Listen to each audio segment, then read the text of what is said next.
פעולת החזר בקופה היא 500. תחילה אני רוצה לדעת איזה סכום הקשתי לא נכון.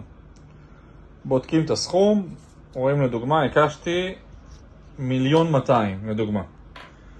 מה אני עושה? אני הולך לצד, רושם את זה אצלי בצד, 1,200,000. בסדר? זה הסכום. אני מוסיף בצד עוד שתי אפסים שיהיו לי. ושם נקודה. 1,200,000 ושתי אפסים. כשאני אלך לקופה, אני אקיש את המקשים הבאים. החזר, ואת כל הספרות האלה. 1, 2, 0, 0, 0, 0, 0, 0, 0. כל מה שרשום לי פה. פלוס, ואז את הצורה שבה אני רוצה לזכות. אם עשיתי טעות באשראי, אני אקיש לאשראי. אם עשיתי טעות במזומן, הקשתי משהו לא נכון למזומן, אני אחזיר למזומן. בהחזר רשום לי מינוס, ואת הסכום 1,200,000.